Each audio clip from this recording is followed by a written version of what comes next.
नमस्कार। अक्सर ये सवाल मन में आता है कि इतनी सारी विविधताओं से भरा देश भारत आखिर हजारों सालों से एक साथ कैसे है। तो आज चलिए इसी की पड़ताल करते हैं और प्राचीन भारत की उस अनोखी संस्कृति को समझते हैं जिसने अनेकता में एकता को मुमकिन बनाया। देखिए, ये सवाल सिर्फ इतिहास का नहीं है, बल्कि आज भी उतना ही मायने रखता है। तो चलिए पता लगाते हैं कि इस कमाल की सांस्कृतिक एकता की जड़ें कहाँ हैं और ये सब हुआ कैसे। इस सफर में हम 5 पड़ावों से गुजरेंगे। सबसे पहले भारत की जबरदस्त विविधता की बात करेंगे, फिर देखेंगे कि भूगोल ने इसे कैसे बनाया संवारा। उसके बाद एकता की उस पुरानी सोच को समझेंगे, फिर संस्कृतियों के घुलने मिलने की दिलचस्प प्रक्रिया को देखेंगे और आखिर में जानेंगे कि धर्म के मामले में ये संगम कैसे हुआ। तो पहला पड़ाव है भारतीय संस्कृति का मूल मंत्र, अनेकता में एकता। ये सिर्फ एक नारा नहीं है, बल्कि एक जीती जागती हकीकत है जो भारत के कोने कोने में हर रीति रिवाज में नजर आती है। पर सवाल यह है कि इतनी सारी विविधता, इतनी डाइवर्सिटी आए कहां से? इसका जवाब भारत की जमीन में ही है। यहाँ के पहाड़, नदियां, मैदान, इन सब ने मिलकर उन अनगिनत संस्कृतियों की नींव रखी जिन्हें हम आज देखते हैं। और हाँ, जब हम संस्कृति कहते हैं तो इसका मतलब सिर्फ नाच गाना नहीं होता।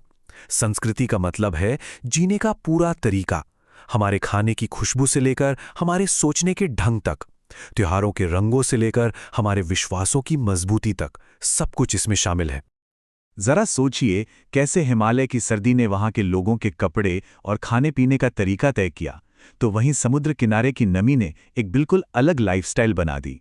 यही तो भूगोल का कमाल है, जिसने भारत को अलग अलग क्षेत्रीय संस्कृतियों का एक खूबसूरत गुलदस्ता बना दिया। लेकिन अगर भारत सिर्फ अलग अलग हिस्सों का एक कलेक्शन होता तो शायद आज ये एक देश नहीं होता।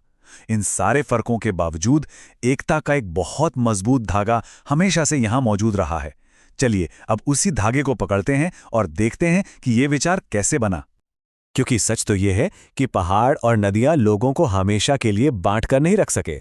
व्यापारी, तीर्थयात्री, सैनिक, ये सब हमेशा एक इलाके से दूसरे इलाके में आते जाते रहे और अपने साथ वो सिर्फ सामान नहीं, बल्कि नए विचार और नई संस्कृतियां भी लाते ले जाते थे। इसी लेन देन ने एक बड़े जुड़े हुए भारत की सोच को जन्म दिया। और वो पूरी सोच इस एक ताकतवर शब्द में समाई हुई है, जम्बूद्वीप। ये सिर्फ एक भौगोलिक नाम नहीं था, ये एक विजन था।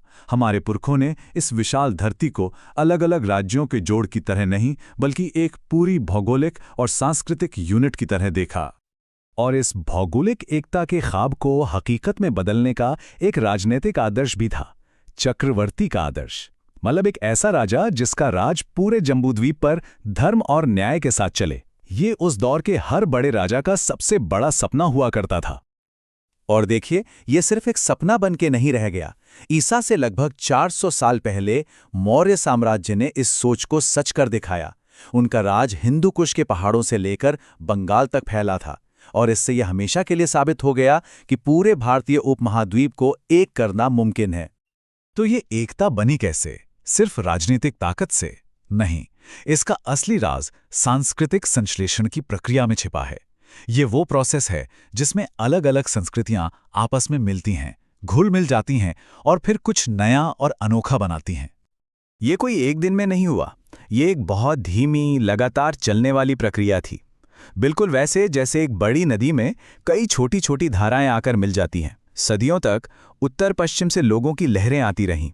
वैदिक आर्य आए, इंडो ग्रीक, कुषाण, हूण आए, और हर कोई अपने साथ नए विचार, नई भाषाएं और नए रिवाज लेकर आया, जो धीरे धीरे भारतीय संस्कृति के बड़े समंदर में मिलते चले गए। एक उदाहरण देखते हैं वैदिक आर्यों का। वो अपने साथ ताकतवर संस्कृत भाषा तो लाए, लेकिन उन्होंने यहीं के लोगों से खेतीबाड़ी करना सीखा।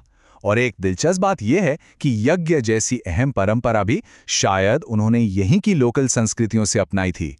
तो ये कोई एक तरफा मामला नहीं था, बल्कि एक खूबसूरत लेन देन था। और ये पैटर्न, ये सिलसिला आगे भी चलता रहा। यूनानी राजा मिनांडर बौद्ध बन गए। कुषाण राजा कनिष्क ने बौद्ध धर्म को दुनिया भर में फैलाने में मदद की। यहाँ तक कि मध्य एशिया से आए हून भी भगवान शिव के उपासक बन गए। मतलब जो भी आया वो यहीं का होकर रह गया। लेकिन संस्कृतियों के इस मेलजोल का सबसे गहरा और सबसे सुंदर रूप अगर कहीं दिखता है तो वो है धर्म के क्षेत्र में। ये वो जगह है जहां भारत की अनेकता में एकता वाली आत्मा असल में बसती है। चलिए एक बहुत ही दिलचस्प उदाहरण देखते हैं। वेदों के आने से पहले भी यहाँ शिव की पूजा होती थी, जो एक बड़े देवता माने जाते थे। दूसरी तरफ वैदिक परंपरा में एक देवता थे रुद्र, जो अपने गुस्से के लिए जाने जाते थे। दोनों काफी अलग थे, पर उनमें कुछ बातें मिलती जुलती भी थी। और फिर समय के साथ कुछ कमाल हुआ। रुद्र और शिव दोनों एक हो गए और इस महान विलय से जन्म हुआ शैव पंथ का, जिसे आज करोड़ों भारतीय मानते हैं। बिल्कुल ऐसी ही एक और कहानी है। मथुरा के इलाके में लोग वासुदेव कृष्ण नाम के एक देवता को पूजते थे।